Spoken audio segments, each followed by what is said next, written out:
Hello, everyone. Welcome back to the Wellness Paradigm podcast.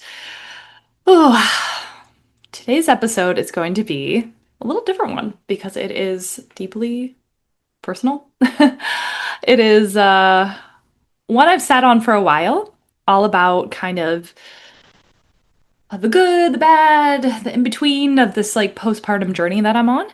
And, right now, as it sits, I'm recording this about 7 months postpartum. And truthfully, I just have not had a few hours to really sit down, chalk this out, really write it out. And secondly, I think I just used that as an excuse because part of me wanted to have everything figured out and like everything wrapped up in this nice little bow, feel like completely myself again, until I recorded this podcast. And the more I sat with it, the more I realized like that is kind of the problem that we see is we only really hear about a lot of people's like once they've made it on the other side. We don't really hear about it from the middle, right? And so today I kind of want to meet you here in the middle.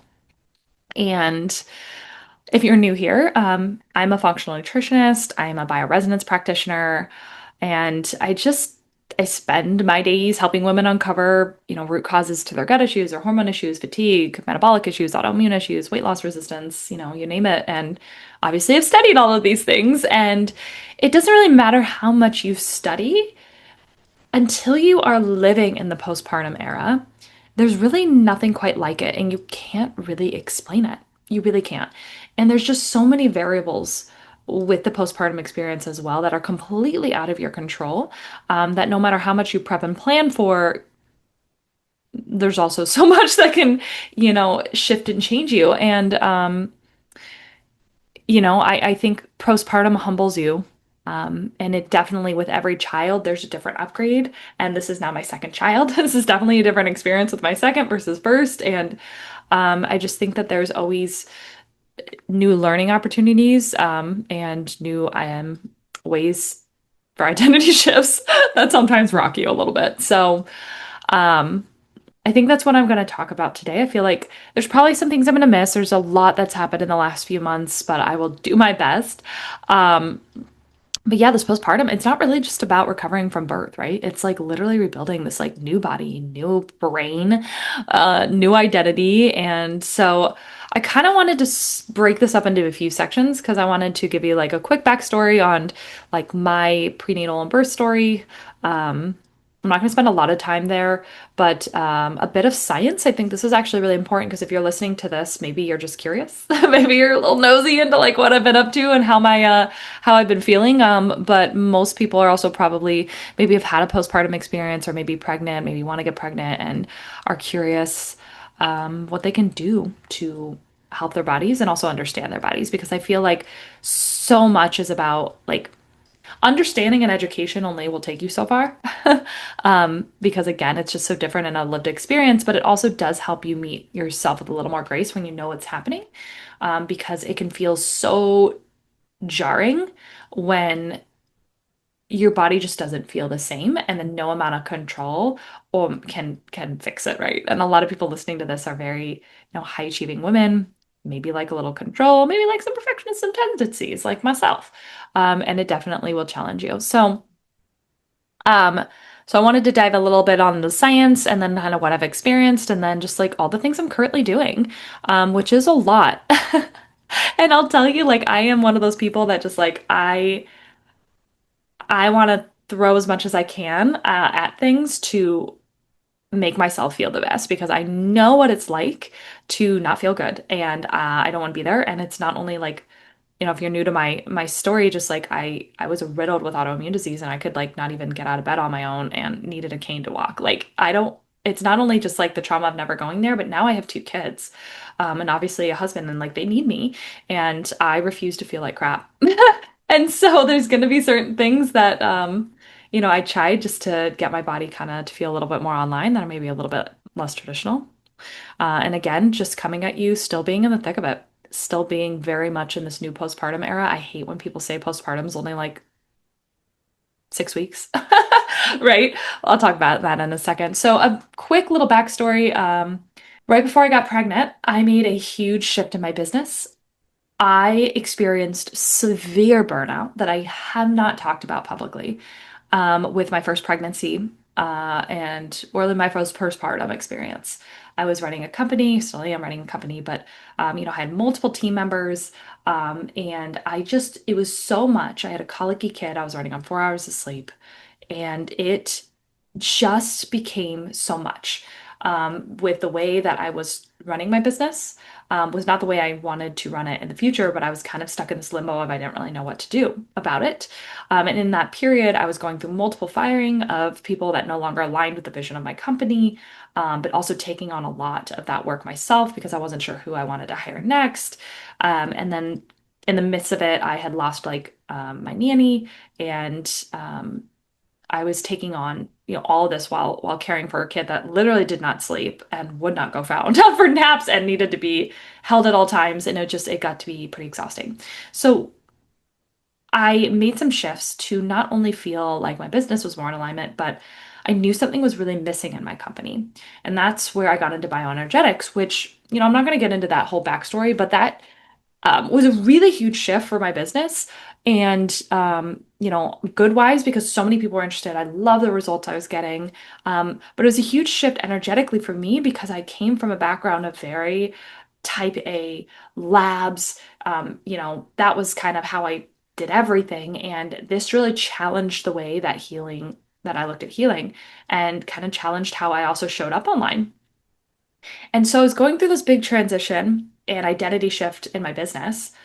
I also launched this podcast and it reached top 100 in the first week, which was amazing. I had over 200 people booked out on my calendar, within the first few months. And right after that, I found out I was pregnant. So I was feeling ready to really take off. And then my body was like, we're going to give you some really beautiful first trimester fatigue. I remember I did 101 podcast episodes in my first trimester, which, if you've ever been pregnant, it is literally psycho. Don't suggest. But I couldn't fit them in for a year if I wanted to reschedule them. So, it was just, there was a lot going on. And this pregnancy, um, the minute I got pregnant, something shifted in me and emotionally. And this is something I have not talked about on to almost anybody, really. But the reason I'm going to talk about it here is just because I want people to feel less alone. And there's so much that you can do to optimize the body from an energetic perspective, from a nutritional perspective, supplement perspective. But then there's also just going to be certain things when you're pregnant that you cannot optimize, like your damn hormones, right? They're shifting and changing all over the place, right? And this pregnancy was when I got pregnant, I started experiencing like depression. And I didn't really know if it was truly depression or just this shift in identity yet again that was just throwing me. And so, I don't need to label it necessarily, but I really did not feel my best. I was simultaneously absolutely very happy and was crying a lot and was just really feeling like there's this dark cloud over me that I could not lift. And it was very strange. And I thought, well, maybe this is just first trimester shifts, right? Um, and so I kind of trekked on, and I decided not to share my pregnancy online. And I still have mixed feelings on this, to be completely honest, because as somebody who showed up online and my whole business and, has been through social media, I found this kind of a game and kind of fun, but also very hard because it was a part of my life that I was not sharing. I was not feeling authentic. And that's really a core value, is my authenticity. And, I just was hiding this huge thing, um, you know, and luckily I don't gain any weight in anywhere besides I have a bowling ball in my stomach. So I was able to hide it pretty well. Nobody knew, which was again kind of fun, kind of not. And then I just posted one day and I was like, surprise, I have a second child. um, but during this time, I also I would be completely lying to you if, as a female business owner, I also didn't post online because I was going through such shifts and I didn't want any more distraction. I wanted to focus on my business, on my clients, on my team. And I just, every time you are pregnant, like especially when I had my first, what are you going to do? What's the game plan? Are you still going to have clients? Oh, you're probably tired. I won't bug you right now.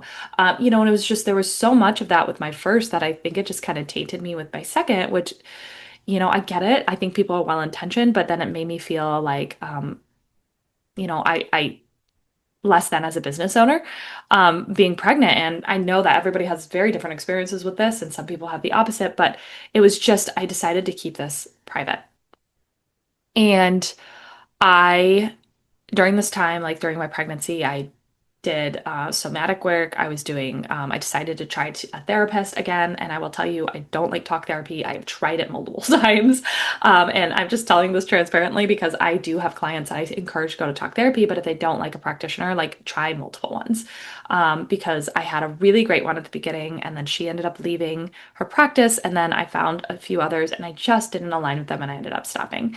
But I was willing to try. I felt like my husband was hearing so much of like the stress I was under, it was stressing him out, and I didn't want him to be like the only one. Which, God bless my husband. He's incredible. But, I had hired some like practitioners. I was in all these like masterminds that I literally couldn't even like show up for. I did pelvic floor therapy because I started having some pretty bad pelvic floor issues like very early on. And I routine chiropractic, lots of supplementation. I did a lot of bioresonance scanning. And so there was a lot of support there. But it was still, it was definitely a weird transition, a very hard time for me. Just as far as just this, like my mental health. And I was doing multiple things, not to fix myself, because I was like, this is trying to teach me something, but also just, it was a new territory that I hadn't experienced. So, anyways, fast forward, I had a scheduled C-section. So I had a bit of birth trauma with my first, um, and ended up having an emergency C-section. He had four vocal cords wrapped around his neck after a 30-hour, nearly unmedicated, almost labor. But everything went with the C-section. I ended up having spinal headaches, which was horrific. Which is like when they do the spinal tap, they like nicked me, and then I had a spinal fluid leak, because cerebral spinal fluid leak. So I was getting these horrific headaches. I didn't know what they were at the time, but like when I would lay down, it would get better. When I would get up, it was like worse. And it was horrible.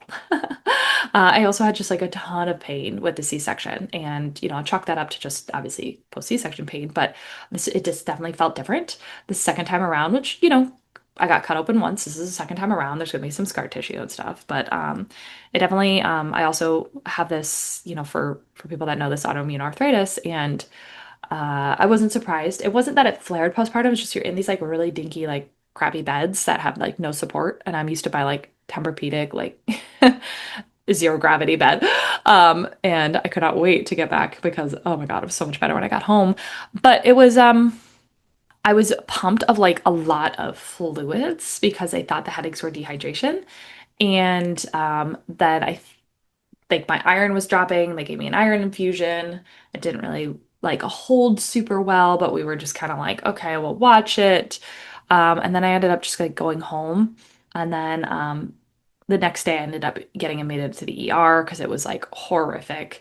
And I couldn't even be upright, which if you are trying to feed a child, every literal, like the boob, like they are on your boob every hour. I mean, it's like every 2 hours you're feeding, but it's like that doesn't include the time that they're actually feeding. So it's like you really only get like a 45-minute break, like in between feedings, like 24 hours a day, which sorry if you're a new mom and this is scaring you, I promise it's worth it. And it was such a beautiful time, but it's also just a lot. I did not really realize how often I would have a kid on my boob. But anyways, you can't really do that laying down all of the time, which thank God my second baby could feed laying down because my first could never.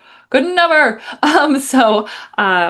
go back to the ER. They do a spinal patch where they pretty much like take your blood and inject it into your back again and to seal up the patch of where it's leaking.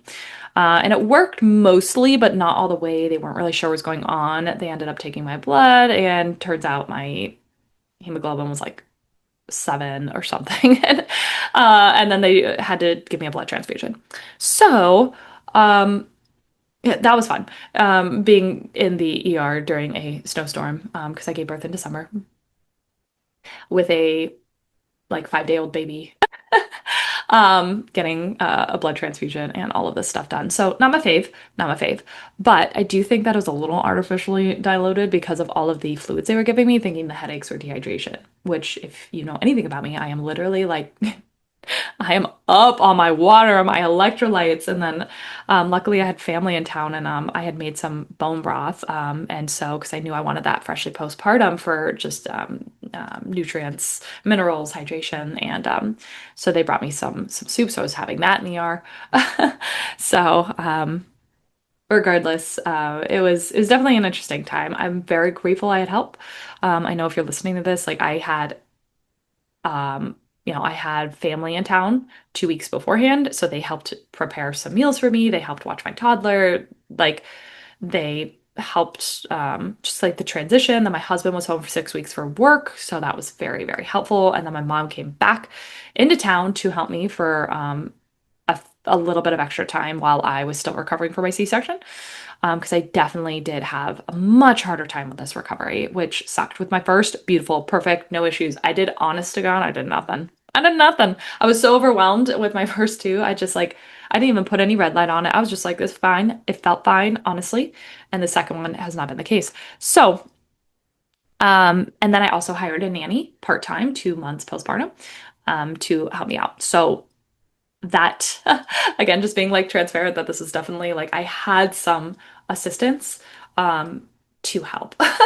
um which was very, very helpful. So, anyways, and then my grandmother passed right after, which was a huge amount of grief that I experienced that first month just battling like that like my son was, going through his transitions with bringing the baby home.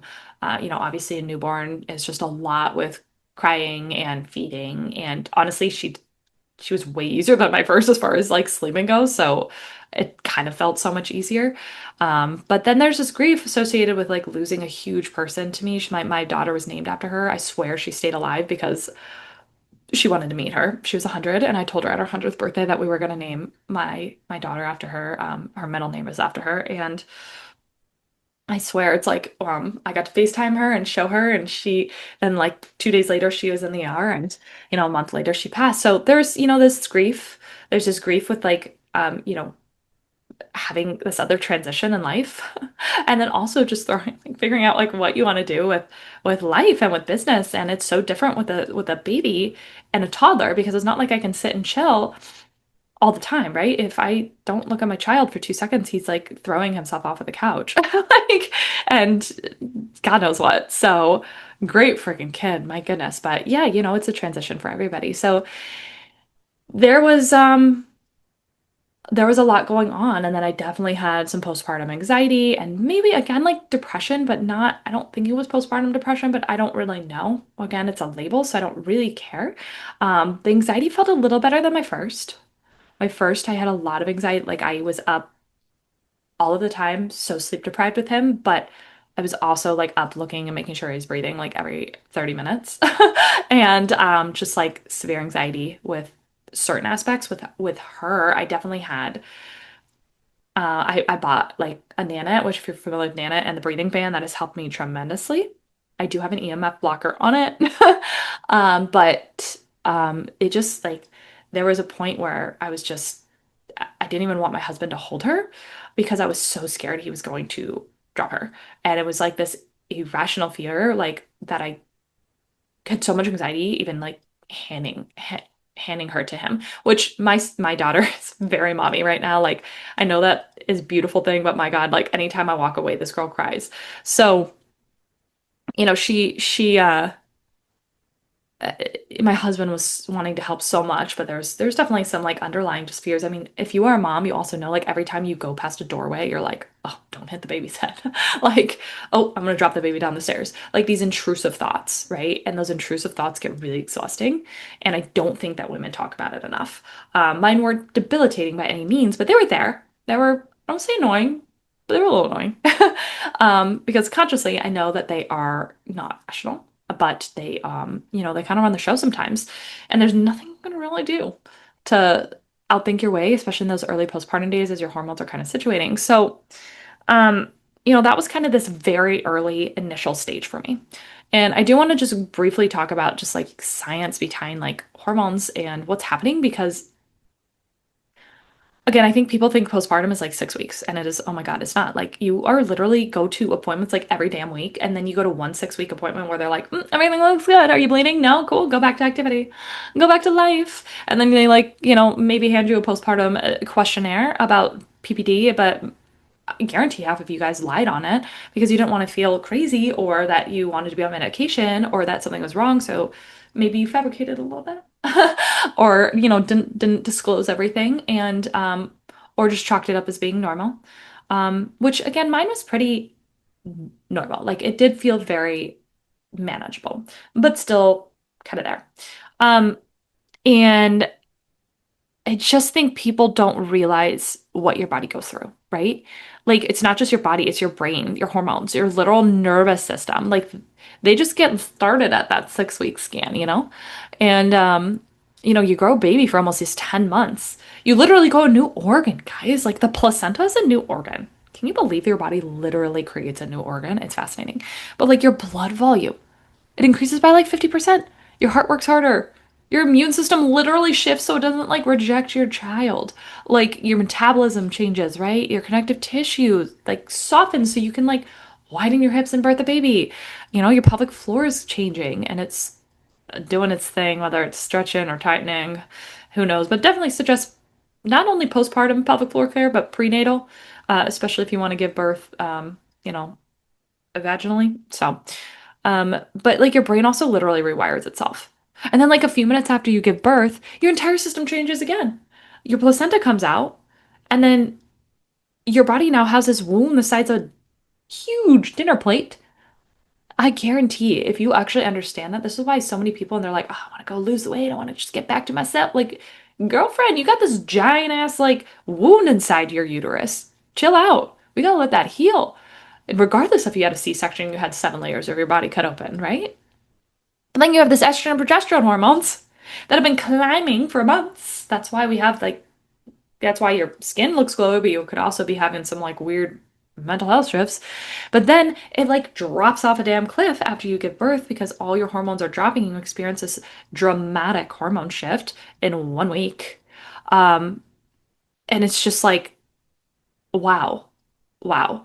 A lot of people, I didn't experience this, but have these like the blues a few days after where it's just like really dark weepy for a few days and then it lifts. I did not experience that. Mine was just a little bit more steady, but I do like warn clients. I'm like, this can happen. It's not forever, usually, right? It's just like, note if after a few days it doesn't lift, you know, it, that might be where you start talking about other options. But yeah, it's just when we understand that these things happen, it makes us feel maybe a little better. But it's also why like your joints feel different. I know for me, I had a lot of inflammation in my joints postpartum, which was like weird, and I wasn't sure if it was my autoimmune stuff flaring. I wasn't sure if my Epstein-Barr, if it was flaring. I wasn't sure if it was copper dumping. I don't know what the hell it was, but it didn't feel great. I had a lot of support supplementer, like with supplements and food on this, but it definitely was like, I felt very achy, very, very achy. But your skin changes, right? For me, my skin is very dry. It gets a little crepey, gets a little bit more just like, yeah, just like not as glowy. For me, I also had a little bit of rosacea that showed up postpartum. Um, and your brain feels a little foggy. This is one we'll talk about a little later. I do believe that there's so much more support that women can get for brain fog, and they don't. And that's why so often people are like, I keep forgetting my words, and I keep like I just like my brain's not on. And that definitely happened to me to a very small extent, but I will say I feel like all of the support I gave my body really mitigated this a ton. Not perfectly, but I'd probably say like 80%. But yeah, obviously, like no wonder our emotions are all over the place. Like these hormone shifts are so dramatic. I remember coming home and I just like with my first, I was not expecting this. I did not hear about this. Is the postpartum sweats. Oh my God. Oh my God. Like not I'm sweaty. It is I am waking up in a puddle. Puddle. As somebody who runs cold, like who wears socks to bed sometimes, like my feet are always cold. Like it is literally just like it was disgusting. Like my shins were like drenched. It was so gross. I remember taking showers at like 2 a.m. just to get through the night because I was like, I can't even like be in my body right now. And the postpartum BO, man, because those hormone shifts. Wasn't warned about either of those. Mm-mm. So, um, yeah, it's so fascinating what can happen. And it kind of like my sister like got super bad chills. So, there's so much happening, in our body and our hormones and our thyroid. I think every woman should be getting their thyroid tested, postpartum, and doing full lab panel, but that's probably a conversation for another day. But yeah, obviously, like the body's on a new mission now, right? It's not trying to grow a baby. It's trying to heal from your birth. It's trying to make milk. It's trying to regulate your hormones. It's trying to recover from blood loss. It's trying to, survive off of like 2 hour chunks of sleep and also somehow still keep all your children alive. So, when you really think about it, it's just so incredible what we expect women to just quotation bounce back, right? And then there's breastfeeding, and this is really fascinating. I was talking to a client about this because so often when women have babies, they go through this huge identity shift. And especially as business owners, it can really, really throw you. Or just, women in the work field, it's like suddenly they feel less driven and less wanting to just like excel. And it's like, wait a minute, what the heck? I know I'm tired with this baby, but why do I feel like I just want to sit down? And what people don't understand is it's like when you're breastfeeding, prolactin is going to rise. And everybody thinks of prolactin as like it helps make milk, which obviously it does, but it doesn't work in isolation. It's kind of this push and pull relationship with dopamine. And dopamine is one of our like motivation and reward neurotransmitters. And so when prolactin is elevated, which is what you want with breastfeeding, it can also reduce some dopamine signaling in certain parts of the brain. So it doesn't mean that breastfeeding can cause depression. Breastfeeding is so fascinating. It's like some people, when they get letdowns, get like super depressed.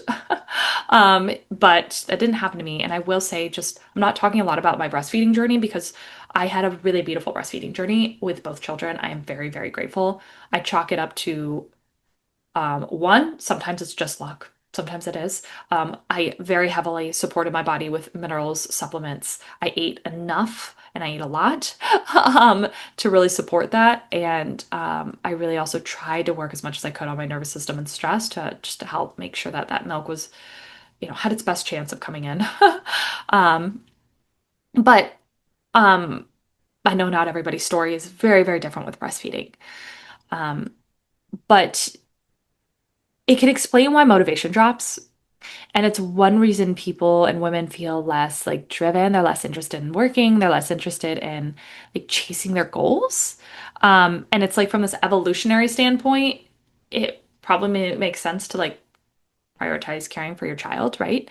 Over like work. But it was definitely something that I knew with my first. I felt so heavily and I tried to override so much, which led to my burnout. And with my second, I realized this a little bit more, and it didn't mean didn't feel burnt out because transparently, I don't think I recovered fully from the burnout from my first. But it felt different because I had so many tools, and knowledge to make sure I never got the way I did with my first. But understanding this makes you feel a little bit less like you're trying to force something and understanding like how much the body is really there to protect us, even if it's annoying. So, and also I find there's also a major shift that just doesn't happen right after you start breastfeeding. Like the first 3 months, your milk is regulating. And so you really have to focus on eating more. And the baby's like always gassy. And uh, I swear, part of my burnout was trying to figure out what was causing my son's gas and digestion issues because everything I ate seemed to trigger him. Um, so but there's so much of a social transition too, because once you start hitting this 3 month mark, your prolactin starts becoming less like hormone driven and more like supply and demand. I mean, it always is, but it starts dropping to be more regulated. And most people, you will always notice like the shift at 3 months, which a lot of people freak out because they think, oh my God, my milk is dropping. And it's not, it's going to a little bit more of like this regulated where it's supposed to be state. Which is kind of nice too. So you're not like waking up with your titties like super swollen and like I don't know, for me, I just would wake up with milk all over myself. Dude, it was so gross. Like waking up drenched in milk and sweat and BO, it is not for the weak. So, meanwhile, I'm like recovering from like a C-section and like trying to just, I just felt, I did not feel my sexy self, let me tell you.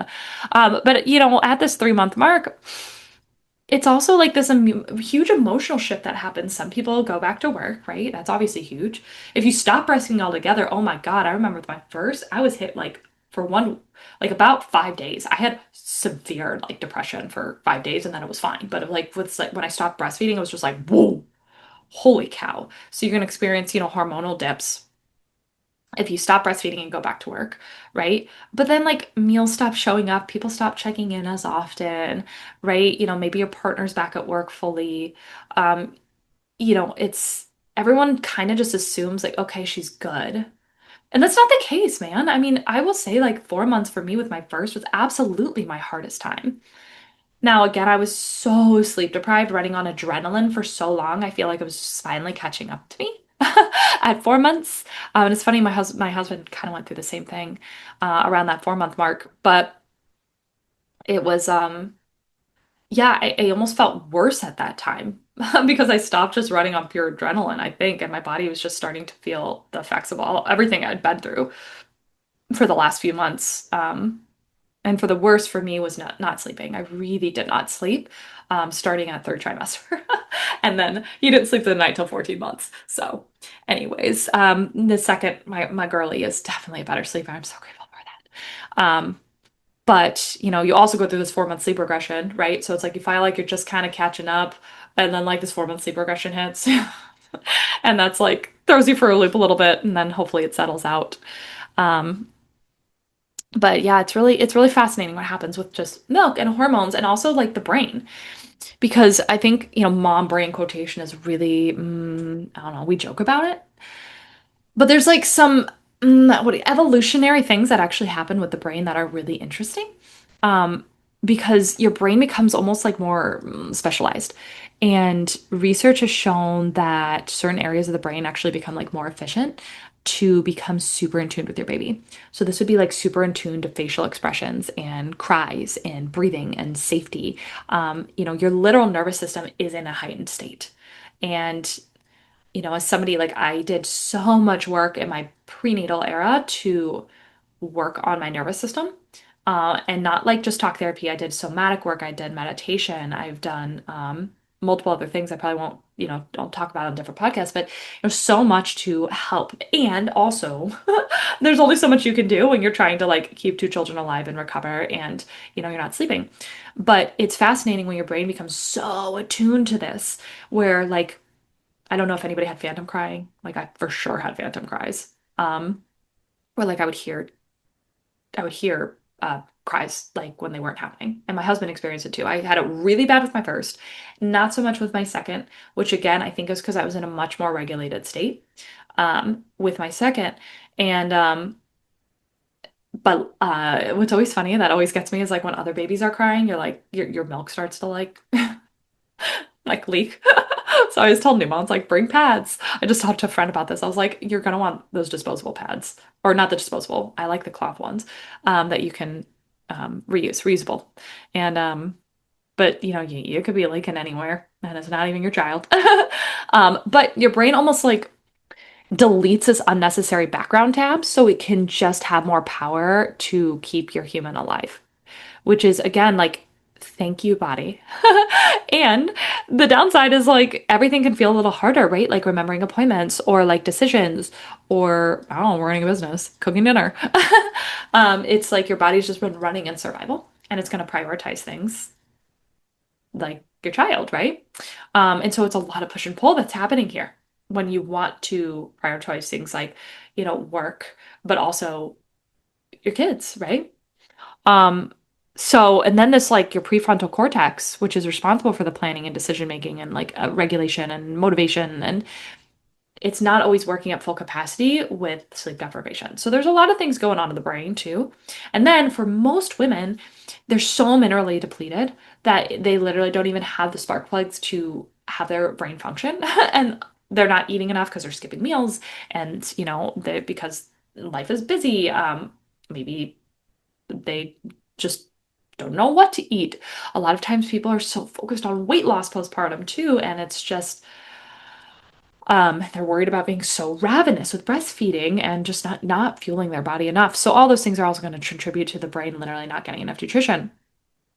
But it's so important to work on those things, which I'll talk about here in a sec. But the brain, I mean, yeah, again, the nervous system, gosh, oh my God, it's just like it's so protective. And like every little noise like wakes you up. I don't know about you, like I would think like the baby was in the bed. My husband too, like we throw the covers off. I never breastfeed in bed, like, and we'd just wake up thinking that the baby was in the bed, and we were like, something's gonna happen. But it's just again, it's like our nervous system. It's like a smoke detector that has like its alarm just like on over alert. But what happens is like, and this happens with any sort of big transition trauma change, is like the nervous system doesn't always know when the emergency's over. So, if something has been hard, like breastfeeding, birth trauma, toddlers, work, whatever it might be, it's like your body just gets stuck in this protection mode. And like the nervous system doesn't feel so super safe. So you not only go through these huge transitions with hormones, with gut health. For me, a lot of my gut health got really messed up postpartum because of all the medication that they put me on, and the C-section and antibiotics and all those fun things. But also when the body doesn't feel safe, the digestion is going to change, right? Inflammation can increase. Like sleep isn't as restorative when you do get it. Um, Recovery was really slow. Um, and motivation can change. So I think a lot of people beat themselves up for being like lazy, but it's not. It's just like your nervous system's just like trying to keep them alive, right? And that's why, especially this postpartum, I have invested even more time, energy, and money into really honing in on nervous system work because I refuse to be that burnt out, overstimulated mom that jokes about it and finds it funny on social media. You see a lot of this stuff, but the reality is it's not a way to live. I refuse to live like that. And I really took a lot of time to make sure I did it. And I will say, I have enjoyed this postpartum tremendously, and I have been so proud of how I have responded. But I knew when I needed to really hone in on certain modalities or different modalities when I was getting really snappy, and like very irritable, and I that's just like super not me. And so, yeah, it's if you're going through the thick of it and you find yourself not feeling your best, I promise there are so many ways to support the body more. But, I think as somebody who, yeah, as somebody who understands a lot of this, it's still, I don't want to say a luck. There's still some luck associated with it. I'm very, very grateful that I had a healthy pregnancy, a healthy postpartum, and I have healthy children, right? I understand there are a lot of different circumstances in this. But I'll tell you just what I have done is like when I first gave birth, initially postpartum, I really, really prioritized rest. So much rest. And now I gave birth in the wintertime as a really crappy winter. It was so cold this winter. I couldn't even get outside if I wanted to. I remember there being ice in my home on my window. I gotta show a picture of this somewhere. It was crazy. But just like really prioritizing this rest. I wasn't even really able to get outside. I'm sure that also affected my mental health, honestly, because with my first, I was able to get outside a lot more. It was the fall, it was beautiful, and I also didn't have a lot of pain. I was walking, a week postpartum. I did not skip meals. Oh my gosh, I prepared meals ahead of time.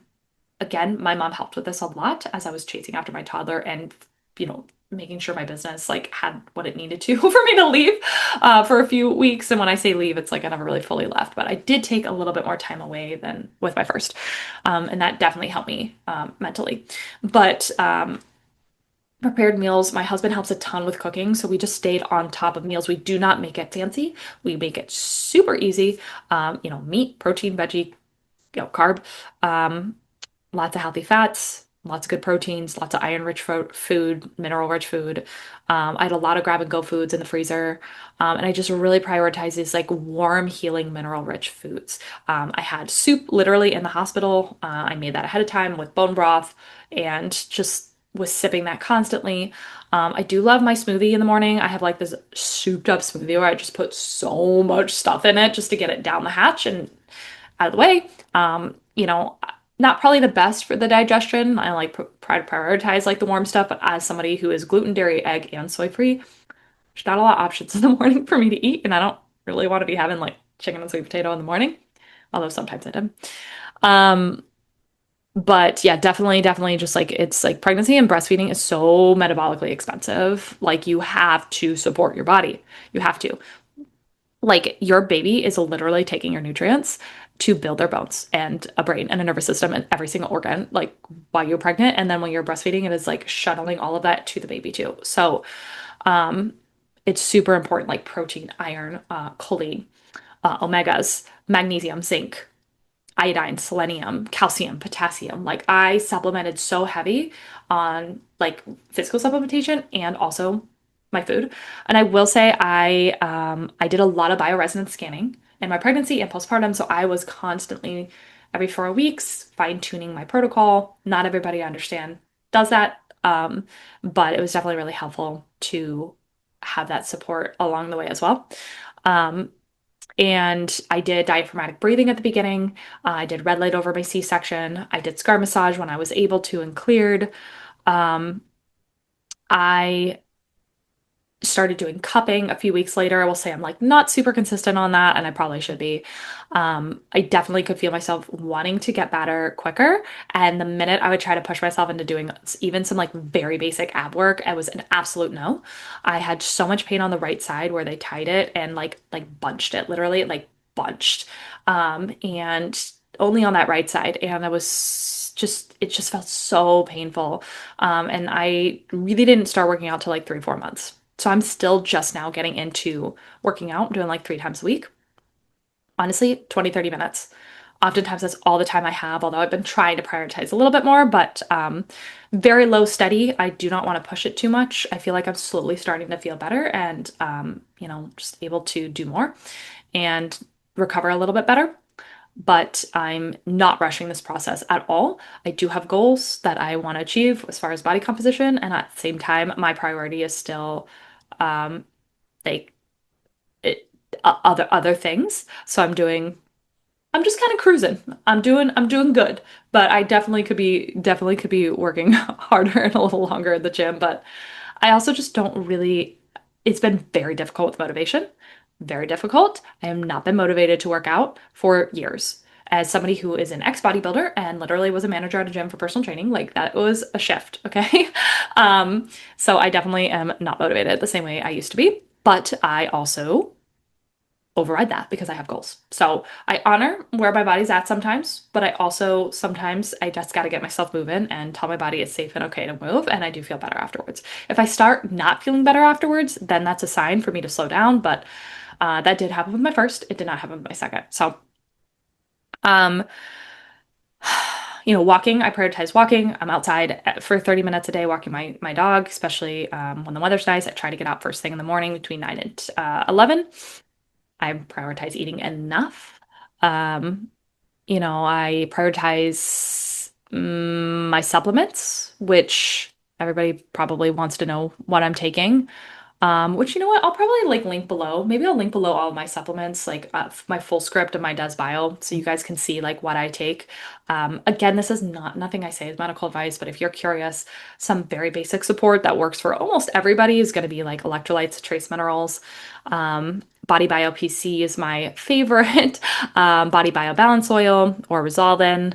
Magnesium, like, oh my God, magnesium, please take your magnesium. If you're listening to this and you're pregnant, postpartum, and or wanting to get pregnant, 90%, 99% of you will benefit from higher doses of magnesium. Creatine, I definitely started taking creatine postpartum due to lack of sleep. Great for brain health. Collagen, protein powder. I did start a little bit of spirulina a few months later. I have multiple stress or adaptogen supports. evening primrose oil. I also did beef heart, beef liver. I was alternating based off of honestly the scan. And that was really helpful, especially immediately postpartum after my blood transfusion. Um, I tried some bitters. Certain enzymes don't really work with the baby, so I've been pretty limited in what I can do for my gut, although I did start an olive leaf and monolaurin supplement. The monolaurin more for the Epstein-Barr and the olive leaf for my gut. Des Bio has some fantastic progress as well, like the motivation, the HP access, the elevate, they're homeopathics, and I wish I would have honestly found them sooner. Um, because I would have liked them earlier on in my postpartum journey. I ended up doing homeopathy with a woman that I am on homeopathics for, like constitutional homeopathics, which and black flowers, which I've absolutely loved, and I've felt a big difference with them. I've done vagal toning. I bought a vagal toning device I could put around my neck, which was great because it's like I didn't have to like do anything with my hands and I could hold the baby and like have that going. Um, which I know is like not the point, but let's be real, I'm just stacking everything I can. I prioritize meditation, working out. What else? Oh my gosh, I've done so many things in this postpartum era. Um, I hired a one-on-one nervous system coach, which I'll be completely honest, was not my favorite investment, not because I didn't love the person, but I wasn't in a place where I felt like I just like needed to really work on what she was working on, and I needed space. I needed more space for my body. So I ended up stopping that, and hopefully I'll come back to it, but it was just like it was too much for my body and I knew it, and I overrid my intuition on it. And I knew it when I signed up, and I just kind of just kept going and thinking like, well, maybe I'll just work my way out of it. I was in like certain masterminds. I am in a really beautiful somatic experiencing group right now that has been really great for me as a person, not as a practitioner, which is like beautiful. Um, I did genetic testing and I switched some of my supplements around. Like I cut out my glutamine and I changed to methyl-free, prenatal, which obviously I'm taking prenatal too. I didn't mention that, but um, it was certain things were super interesting as it related to my genetics. And I will started offering that actually to clients because I do think it is just fascinating to understand genetics. Um, what else have I done? Homeopathy. I did labs. I tweaked a few supplements, but honestly, my labs were like some of the best postpartum labs I've ever seen. I've done my bioresonance scans every 4 weeks. I would love to do peptides, but I cannot right now. Some people feel a little bit more comfortable with some things like Cmax. I've just kind of stayed away from peptides till I'm done breastfeeding. But then also more importantly, I let myself cry a lot. Like a lot, guys. Like, and I would never come on here and say that ever. Because I would view it as a sign of weakness. And it's not, because I needed to grieve a lot of things. And in order to shift into this like new identity, I needed to also mourn certain aspects that I maybe thought were going to go the way I wanted to, maybe old identities, and I needed to shed old layers. And with that is very difficult sometimes. um, and like, listen, I know not everybody has the means to do all the things I just mentioned. Like, if you do not, I just like prioritizing some sort of nervous system work. You can download an app like Calm and do a 5 minute meditation. That's about all I had time for a little bit. And even then, I would just put headphones on while I was breastfeeding and had a few moments and listen to some hertz frequencies, right? Prioritize your food, prioritize eating enough, and definitely like a good quality prenatal. Please just keep on that postpartum. You don't need all of these fancy things, but again, there are ways to continually feel better. Obviously specific to you, but yeah, it's just like letting yourself just cry and be okay with that. There comes a point where crying is not, I don't want to say not okay, but I know for me it was a signal that something deeper was going on, and that's where I really got more into some homeopathics and some different remedies. And then I just set better boundaries. I set better boundaries for myself, for work, for life. I knew I needed to that. I stepped aside from social media. That was a huge trigger for me where I was getting insane anxiety every time I would open up my app. And it was really bad for my mental health. And so I also limited some of the amount I've been posting on social media. I took a social media break from posting because frankly, I did not have the time to be posting content and chasing after my children and prioritizing myself, because it's not just like w work and the amount of time you're spent working, it's also like, oh my God, what do I need to be posting? How long is it going to take? Oh shoot, it's taking me 2 hours to do this one post. I mean, a post would take me 3 or 4 hours. And I'm like, you know what? My energy right now needs to be with my clients and needs to be with my children and recovery. And I honored that. And I did not view that as a sign of weakness because I don't owe it to anybody to do that. And I think that's what so many women get trapped into is like, why are you doing certain things? For me, it was like, oh, I owe it to my community. Hmm? Do I? I owe it to myself to honor myself. And that was what I really had to step back. I met myself with a hell of a lot of grace and compassion. Not apathy, not, but a lot of grace and compassion, especially as I was moving through this really deep freeze response and burnout, as I was like moving through that. And I took away a lot of noise that was not causing me joy. And sometimes that was people, and sometimes that was clients. Sometimes that was things in my business that no longer brought me joy. And with that becomes a better me that shows up better for everybody. And it doesn't always come with really fun conversations, let me tell you, but it's on the other side, it is better for everybody. And just redefining my identity and what this next version of Shannon looks like and my company and my business and as I said, like I'm still in the thick of this and I'm not coming at you from the other side where everything is fine and dandy yet. Things are beautiful and so good and oh my God, I am so happy and I have been so happy. And there are also things I'm still just working through. So, you know, if you're in this postpartum era, I just want to remind you that that's just like it's a beautiful time, it's a sensitive time and there's your body's adapting to just this huge physiological event of a human like the most that a human can nearly experience. So it's just this healing, not just physically, but emotionally and mentally. And it's not about rushing back to who you were.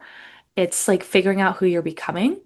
And that can be uncomfortable at times. But it's also, learning to just really um, enjoy as much as you can through this processing and this experiencing, resourcing if you need it, outsourcing, I should say. And yeah, if any of this resonated with you, I would absolutely love to know. And share this with somebody if they need to hear it, if they want to learn more. My social media, Shannon Saugi, go follow me over there and I'll be talking a little bit more about this experience and all the things I'm doing. Would love if you rate or review this because that definitely shoots us out to more people so they can hear this message as well. I'll put some links down below if you guys want them. But thank you for being here. And anybody that has been here and listened to my podcast, supported my social media, supported my company, supported my family. Thank you. I love you. I am so appreciative for you. And thank you for all of you that have made this far and listened. Until next time.